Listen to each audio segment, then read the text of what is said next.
Hallo baie welkom by hierdie uitgawe van Wyngaard Weekliks op Litnet se YouTube kanaal. My naam is Hendrik Wyngaard en hierdie keer wil ons 'n bietjie praat oor die media wat tans onder die soeklig is. Enerzijds weens beweringe wat gemaak word teen 'n prominente Sondagkoerant redakteur en dan andersins die voorval wat verlede naweek in Washington in Amerika plaasgevind het, toe daar 'n skietery plaasgevind het buite die lokaal waar die jaarlikse Withuis Korrespondente Vereniging se gala diner plaasgevind het in die teenwoordigheid natuurlik van president Trump, sy adjunk JD Vance en ook ander Amerikaanse kabinetslede. En vir hierdie gesprek het ek twee mediakenners nader getrek.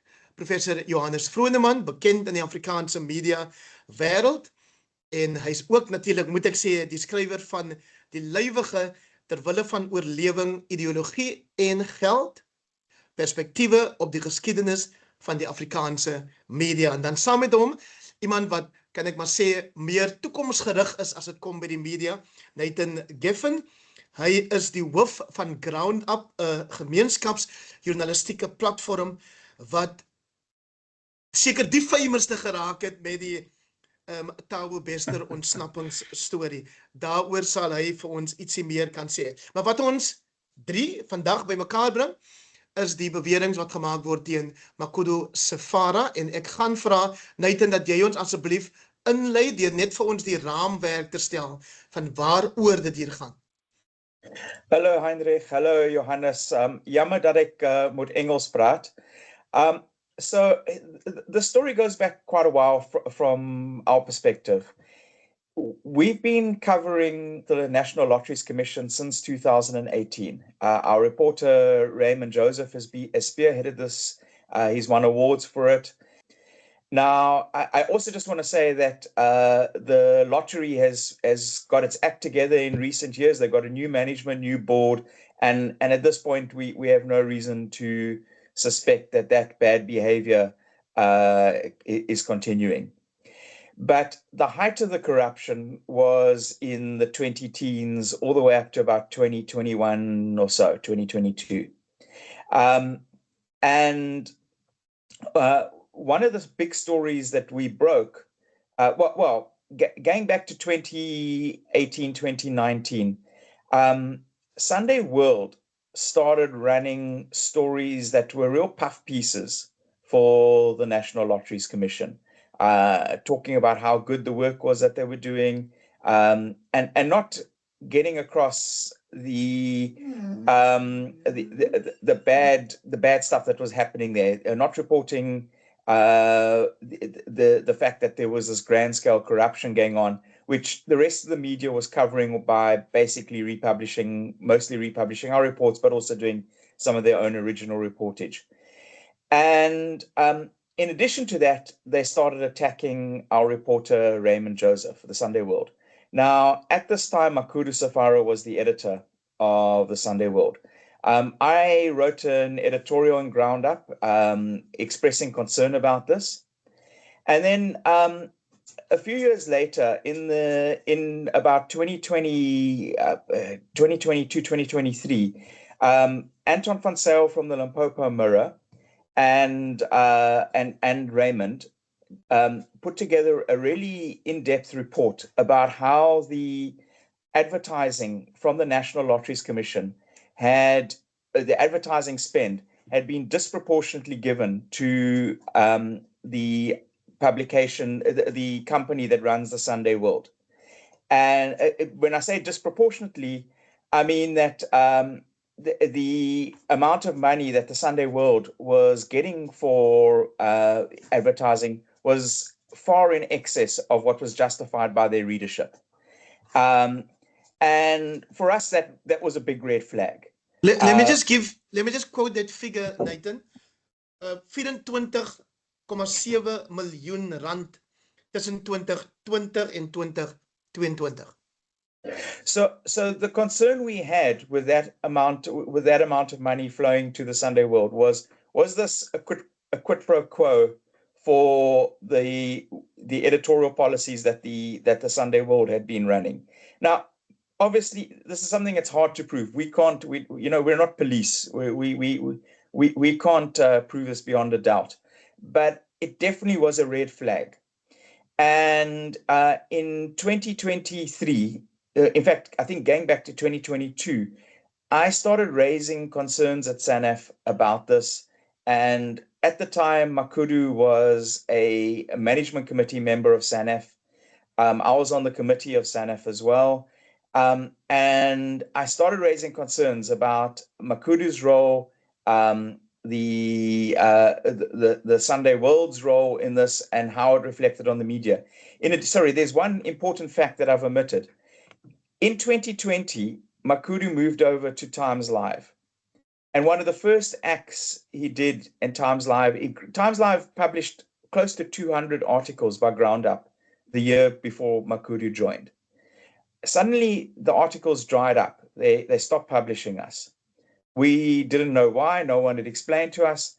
I inquired, and anyway, to cut a long story short, it turned out Makudu had issued an instruction to no longer publish Ground Up articles. The excuse he gave was that we had got a story wrong and that we'd retracted it, and that we were flippant about it. Now, Okay, it's true. so ek wil nie hê ons moet Ja. ons moet te veel in daai soort detail gaan nie, Nathan. Ja. Dood eenvoudig omdat Makudu Ja. Sefara nie hier is om homself te verdedig nie. So Ja. probeer so vaag as wat jy kan bly. Yeah, okay, but he would say by not telling that story, I'm omitting the real reason for why we're making a noise about this. But the point is, he cancelled our articles on Times Live. Any case, so I raised all of these issues with SANEF, and including the fact, by the way, that Makudu had been a spokesperson for Prophet Bashiri for a period of time, which I also think is inappropriate for someone who eventually becomes the editor of the Sunday Times and the head of SANEF. So I raised these concerns with SANEF. I asked for some kind of inquiry. And then Anton Harber, the person who founded the Weekly Mail in the 1980s, wrote a formal letter to SANEF saying we needed an inquiry into how the advertising spent from the National Lotteries Commission had possibly influenced the media.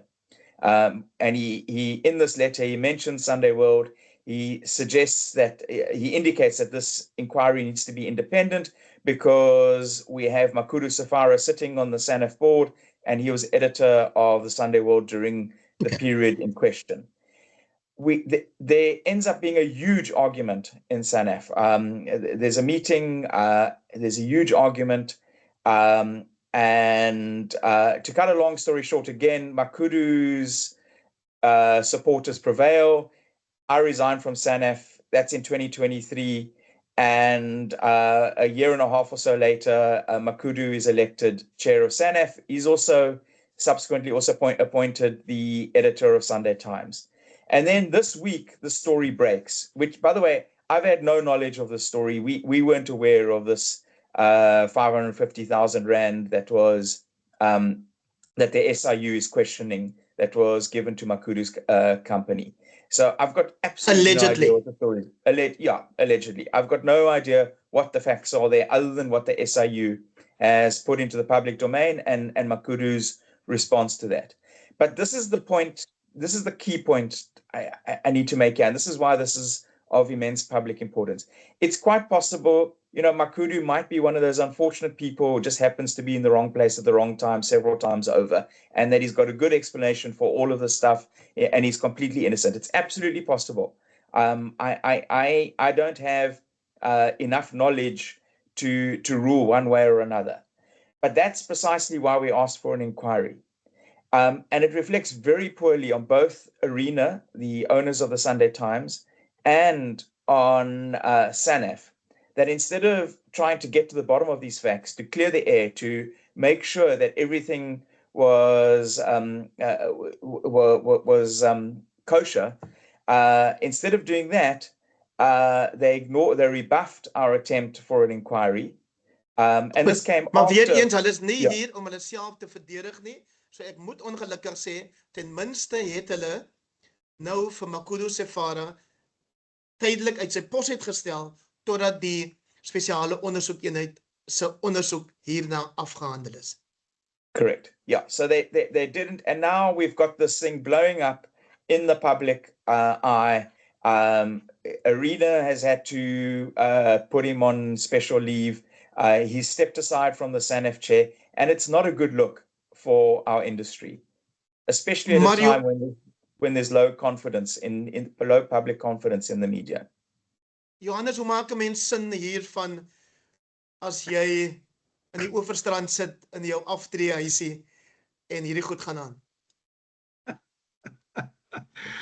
Ja, kyk, al daai inligting wat ons nou gehoor het, is nuus vir my, of die meeste. En in die eerste plek, die Sunday World word nie versprei nie, en al die dinge wat daar plaasgevind het, en wat ground up, kom ons sê, oorberig het, en so meer. Ek dink die gewone ou, die vaagste benul nie. Ek dink wat wel belangrik is dat ek vermoed die Sunday Times nog steeds die grootste koerant in die land. So wanneer die grootste koerant in die land se redakteur, ek weet nie of die woord geskort die regte ene is nie, maar in elk geval tydelik van sy pos verwyder word, dan is dit nogals, ja, dis nogals ingrypend. Ten tweede, wanneer hy bedank as voorsitter van SANEF, of ten minste tydelik uittreë, dan is dit weer eens inderdaad nogals belangrik. En as die beweringe verband hou met dit wat ons nou al so gewoond geraak het in Suid-Afrika, naamlik daar waar daar geld vloei dit in verkeerde rigtings. En die loterykommissie en al daai dinge, wil amper sê, sal verstommend wees as daar nie bedrog was nie.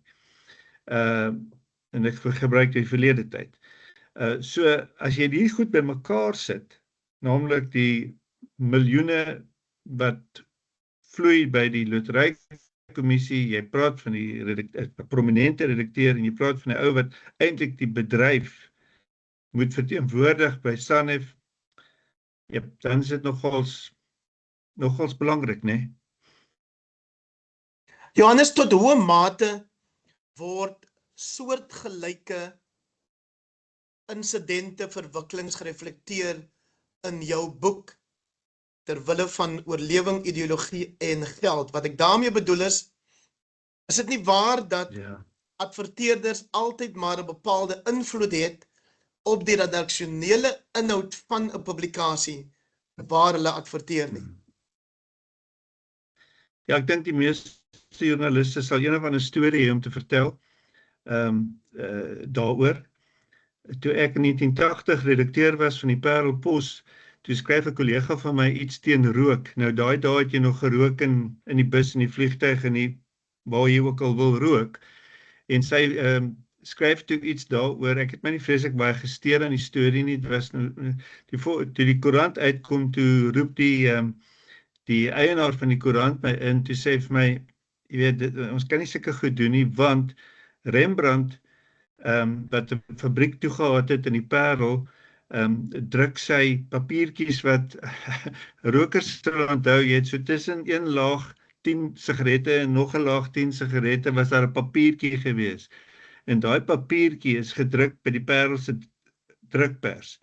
So, ek word gesê, jy kan nie goed oor rook, teen rook publiseer, terwyl die maatskappy druk die papiertjies wat in Rembrandt se sigarette gaan nie. Dis 'n klein, onbenullige voorbeeld, maar die voorbeelde is natuurlik veel meer. Ek dink wat miskien vir ons van belang is, histories, is die feit dat die staat in die 70er jare iets soos 32 miljoen rand wat toe, jy kan dit meer as 10 maal vermenigvuldig vir vandagse geld, gegee het om die Citizen te begin. En ek sou amper sê, jy weet, dit is regtig 'n groot voorbeeld van hoe geld partykeer die staat en koerante en goed vermeng raak, en dat dit geloofwaardigheid van die pers natuurlik dramaties sal aantas. So Nathan, die invloed van adverteerders, of dit nou die staat is of private sektor, maatskappye, winkelgroepe, was nog altyd daar. No, absolutely. And that's why it's important that there's a wall between the advertising section of newspapers and the editorial. And of course, I mean, it's complicated and it's murky and messy and there can always be questions asked. But I think in this particular case, it was it was quite blatant. It struck me as being quite blatant. It wasn't murky, it wasn't gray. It was, that's a lot of money going to a small newspaper that's giving you a lot of good publicity at a time when you are involved in massive corruption. So and the thing is, these questions could have been aired and properly discussed if there'd been some kind of inquiry in 2023 that we asked for. I don't claim to be an expert on the stuff, but there are experts on it. And if there'd been an inquiry, there could have been a proper examination of these issues, and it could have given the public more confidence that the media doesn't protect its own, but instead, if there are questions or concerns, it holds inquiries, it presents the different views and reaches recommendations. It's worth pointing out, by the way, that in the early 2020s, there was SANEF had commissioned an inquiry into media ethics run by Judge Satchwell. And that there was a big, there was a lot of publicity around that. It cost a fair amount of money to run that commission, and there was a lot of talking about how this shows how committed we are to being better, and it had come after some pretty bad scandals that occurred in the media in the 2010s, particularly around the false rogue unit. At SARS allegations. And so, there was a hope that things would get better. And yeah, we are now with this scandal in 2026 involving the same newspaper, by the way. Hoe reageer jy op mense wat vra, waar kry Ground Up hulle befondsing vandaan? En is daar nie ook 'n mate van invloed as die geld byvoorbeeld kom van foundations of instellings wat sê ons bevorder mediavryheid of ons bevorder die climate change agenda nie, en ons wil hê julle moet ons help met daai agenda. Hoe reageer jy daarop? Yeah, I mean, look, you're not the first person to put that to us. It's a question that's been asked before. Every publication gets money in some way or another from sources which people can ask that kind of question. All I can say is that we have a strict policy with all our donors. They are not allowed to interfere with our editorial content at all. And I believe we've stuck to that. If people feel that that's not plausible, or they don't, I can't do any, I can't prove a negative here. But I can tell you that we have never run an article on climate change or anything else because our donors have insisted we do it. We are absolutely adamant about our editorial independence. And Business Day, by the way, will tell you the same thing about the advertising money that they get. And as far as I can tell, they do have a strict policy of separating advertising from editorial. And that goes for all the other major publications in the country as well. But yeah, there was evidence to the contrary in this particular case. Yeah. Allegations to the contrary. Johannes Vroneman, die kern lyk dit vir my van wat Nathan op die tafel plaas, het te doen met die media se bereidheid of onwilligheid om te skryf oor die beweerde verkeerde optrede van kollegas. Stem jy daarmee saam?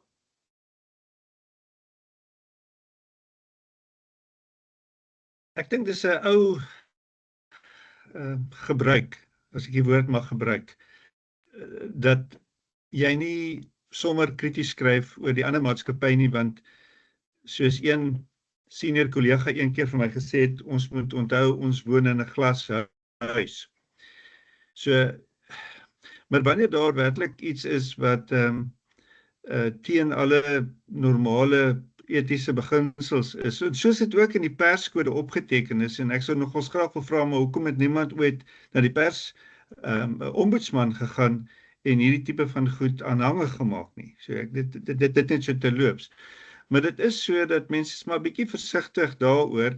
Wat wel waar is dat die meeste koerante het nogals geskryf oor die Gupta bevondste, wat was dit geweest? Was dit The New Age? Ek weet hy toe later ook 'n ander naam. The New Age, nee. Ja.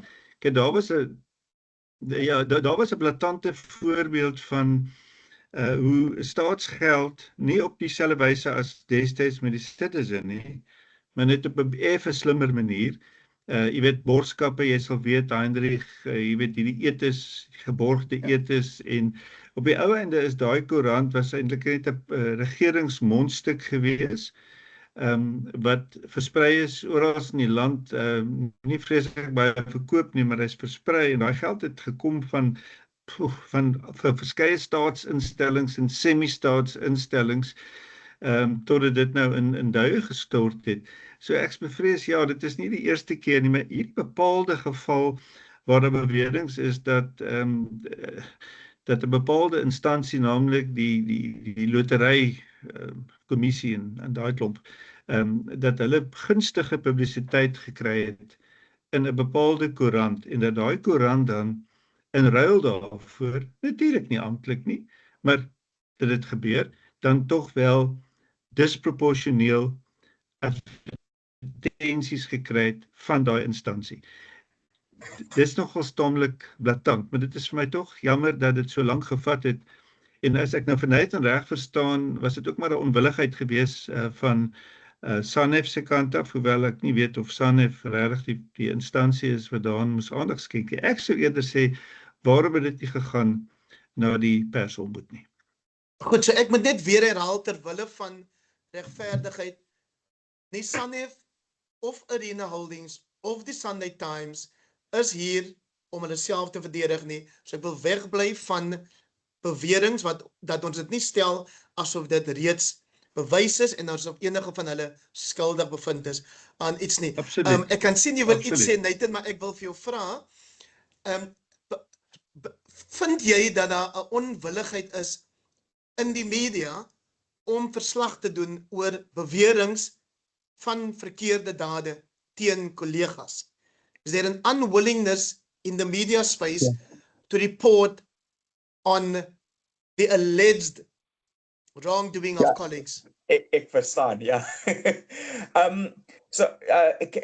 I'll answer you, Heinrich. I just want to respond to a point that Johannes raised, and that is that throughout this 2023 issue, the issue about the point about raising it to the Ombud was discussed, and in fact, the Ombud made it clear to us that this was not something that they could rule on. The Ombud rules on very specific complaints about particular reports. This was outside of their scope, so that's why it couldn't be dealt with by the Ombud, and it was also felt strongly by us that SANEF had to deal with it because the particular person in question was on their committee, on their management committee. So just to deal with that. Of course, I think in any field, to answer your question, Heinrich, in any fields there's a reluctance to criticize one's colleagues, to keep one's dirty laundry out of public view. That's human nature. We've got to try and resist it, though, in as journalists, and we should be more critical of each other. It's not easy. And it's not something that can happen willy-nilly. But when something happens that we think is quite outrageous that another journalist has done, I think it is important that we write about it and ask questions. I also want to come back to another point to go back to Johannes's point, and that is, I think there are different scenarios. The one scenario is that a newspaper, let's say, gets advertising money, and they realize that one of their advertisers is corrupt, and let's say their biggest advertiser is corrupt, and they run a report about it, and the advertiser pulls the money from that newspaper, and the newspaper goes bankrupt. That's one scenario. Another scenario is the newspaper decides, okay, we're not going to write about that particular advertiser at all, but the editor phones his colleague at another newspaper who doesn't get advertising from that publication, from that advertiser, and says, look, I happen to know this. It's hard for our publication to write anything about it, but you can. And then there's the third situation, and you can discuss the morality of that second scenario. I'm not sure whether that's the right or wrong approach. But then you've got the third scenario where the editor turns a blind eye to this corruption, and not only that, writes puff pieces about that advertiser, and criticizes those who bring out information that advertiser is not behaving properly. And that's the scenario we're dealing with here. And that's, in my view, there's no gray area there. That's just wrong. Johannes, ons het dit ook in die verlede gesien, sal jy saamstem, maar toe was die verdeling amper meer eenvoudiger, Afrikaanse media teenoor Engelse media, wat dan nou die veronderstelling was dat die Afrikaanse media is regeringsgesind en die Engelse media is gekant teen die regering. Hoe lyk daai verdelingslyn, daai skeidslyn vandag? Sou dit dalk wees dat jy vandag media kry wat, kan ek maar sê, ondersteunend is teenoor die sogenaamde nasionale vraagstuk, die national question, teenoor ander media instellings wat sê, dit is die regering se werk, as media moet ons krities bly oor elke ding? Ja, kyk, daar is geen twyfel dat dit nie dieselfde is as van tevore nie. Daar is natuurlik ook minder koerante. En die Afrikaanse drukmedia, soos jy weet, Heinrich, bestaan amper nie meer nie. Jy weet, so jy die burger en goed, jy het nou papier, wat nou uitkom as 'n weekblad, maar die situasie is nogal anderster. En jy het nog die son ook, en is die son ook natuurlik nog, maar wat nie baie polities is op 'n blaatante manier nie, nee. So, jy het van tevore baie beslisse, baie sterk pro-regerings Afrikaanse media gehad en 'n baie sterk anti-regeringsmedia aan die Engelse kant. En dit is soos jy sê, dit was die maklike verdeling. Daai verdeling het natuurlik na 94 jy weet, opgehou bestaan, en ek dink die keer wat ek wel die Sunday Times lees, wat nie meer so gereeld is nie, is hulle taamlik krities op die regering, daar's geen twyfel daaroor nie. So, ek dink daar's baie meer 'n mengsel, en ek weet nie of daar enige werklike, vreeslike pro-regeringskoerante meer bestaan, soos in die ou bedeling nie. Maar wat ek wel sal sê is dat in beginsel het dieselfde ding gebeur by die Afrikaanse media, dat hulle het die nasionale party ondersteun, hulle het sekere dinge weggesteek. Dit het nog nooit presies uitgekom hoeveel het die Afrikaanse media van die inligtingsskandaal geweet nie. Daar is beweringe dat hulle geweet het, maar hulle het dit nie gepubliseer nie. Terwyl die Rand Daily Mail en die Star en die Sunday Express veral hierdie goed gepubliseer het. So, dit gaan nie soseer oor geld altyd nie, maar oor belange. En die feit van die saak is, goeie koerante verbind hulle nie so aan die belange van maatskappy of die regering, as wat in die verlede wel gebeur het nie. En in die mate wat dit hier gebeur het, is dit soortgelyk, jy verkoop jou integriteit uit, terwille van iets, geld miskien, of dit nou deel is van die in-crowd. So, in daai opsig is hierdie 'n belangrike ding, maar dit is nie asof daar nog nooit in die verlede iets soortgelyks, jy weet, gebeur het nie. Net en as ek die titel van Johannes se boek kan gebruik, Oorlewing, Ideologie en Geld, Survival, Ideology and Money. Watter rol speel dit vandag spesifiek met die koms van aanlyn media, soos julle platform, en ook sosiale media? So look, money and influence have always played a role in the media. And earlier, Johannes, you spoke about the information scandal in the 1970s with the Citizen. You know, I mean, which I wouldn't say it brought down a government, but it forced the prime minister at the time to resign. You know, this isn't something new that we're seeing. What is new is the fact that the mainstream media today is under immense pressure from a new technology which we summarize as social media. And consequent to that, Verkies jy om steeds mainstream media te gebruik eerder as legacy media? I don't like either word, Heinrich, but I just can't think of a better word. I haven't come up with Ons gaan die prof, better... ons sal die prof vra. Beter word. Ja. vir die prof. So what people call mainstream or legacy media, I really can't stand either term, to be honest with you. But let's call it professional media. Maybe that, I don't know, but Johannes will, I'm sure, come up with a better term. Yes, I'm sure the others won't like it. Hulle sal sê wel as hulle dan nou onprofessioneel. Ja. So jy weet, jy gaan maar moet hou by daai en iewers gaan iemand kritiek lewer op die gebruik daarvan met die legacy. Ja, dis ook nou nie so great nie, maar ek dink die hoofstroom media vertel min of meer die ding hoewel daai stroompie baie klein geword het, nê. Nee. Okay. Yeah. So Nathan, jy sê daar's baie druk. Yeah, this is a relatively, this is, as far as I understand, it's a new thing. Social media and the fact that any person with a cell phone can now pretend to be a journalist or present themselves as a journalist. That's a new phenomenon, or at least at the scale that it's currently happening is a new phenomenon, and it puts pressure on us in the media. In addition to that, it's happened consequent to that. In parallel with that, the business model of the mainstream media has broken down, which puts additional pressure on newspapers and publications that are and the big publications, and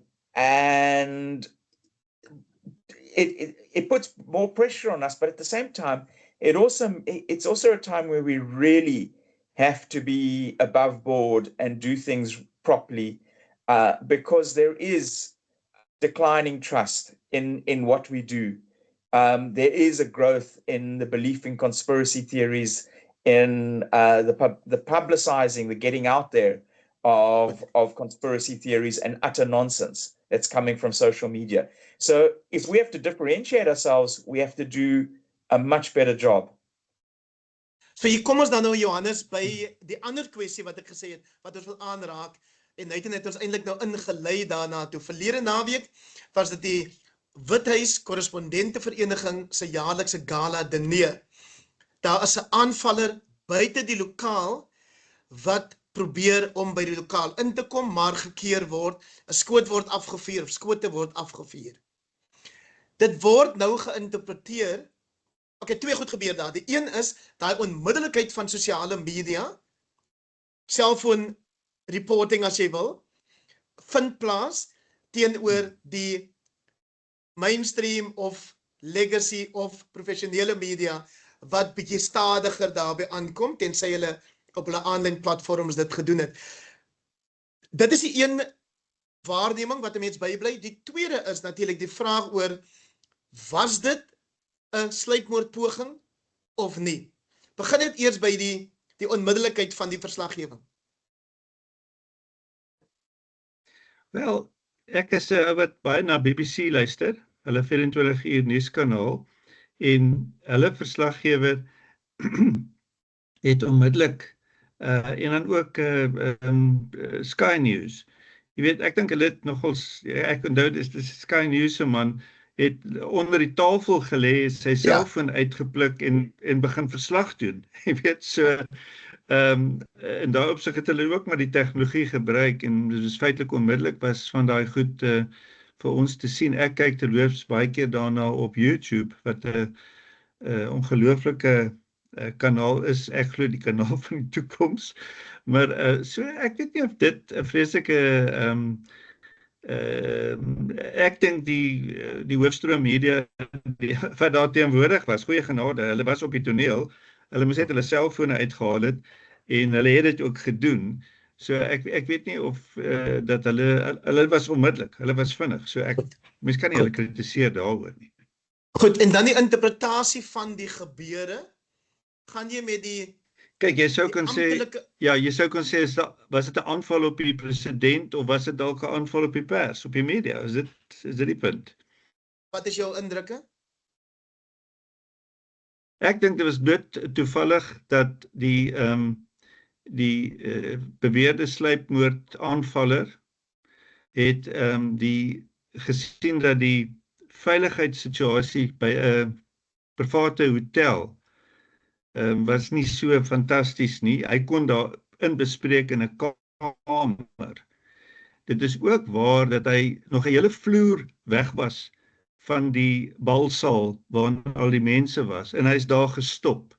So hy het ook nog nie regtig so naby gekom nie, maar ek dink dit is vergesog om te dink dat hy nou probeer het om die media sodanig by te kom. Ek dink dit was bloot hy het sy kanse gevat waar hy gesien het dat dit so is. Maar aan die ander kant, jy weet, daar mag dalk nog inligting uitkom later, wat dit anders te bewys, maar vir die oomblik is dit wat ons weet.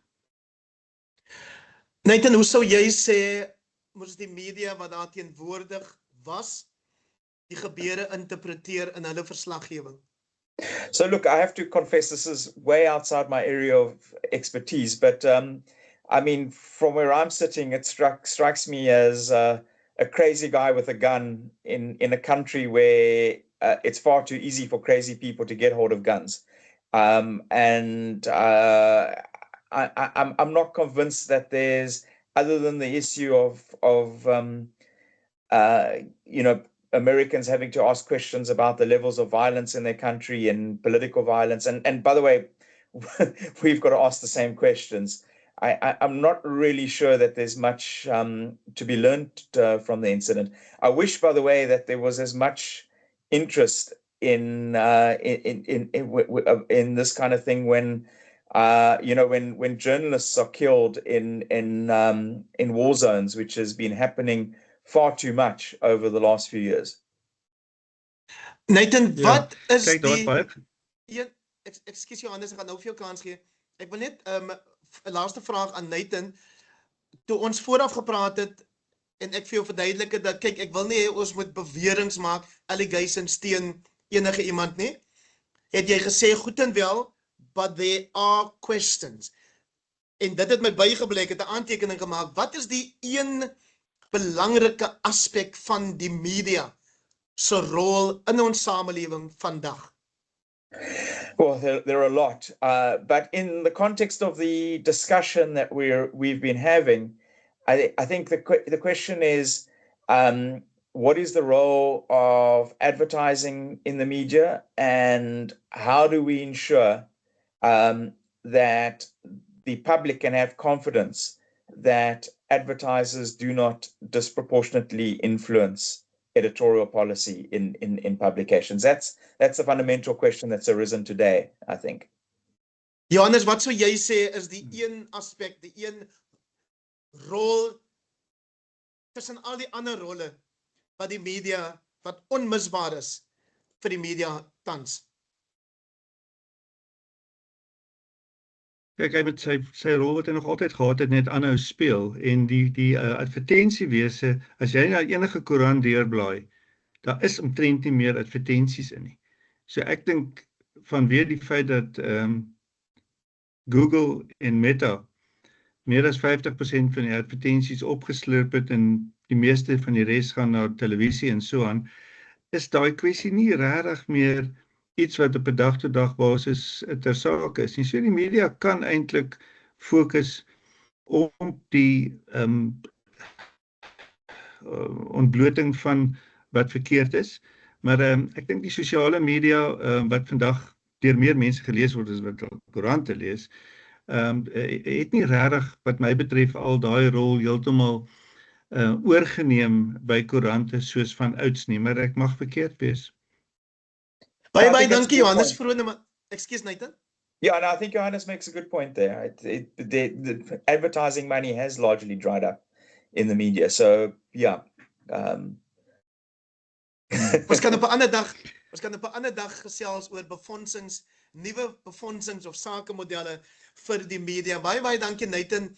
Kevin, hy is die hoof van Ground Up Media, 'n gemeenskapsjournalistiek platform, en dan professor Johannes Vroneman afgetree, maar ook meer onlangs die skrywer van Terwille van Oorlewing, Ideologie en Geld, waarin hy perspektiewe saamvat op die geskiedenis van die Afrikaanse media. Baie dankie aan albei van julle se deelname. Dankie. Dankie Heinrich.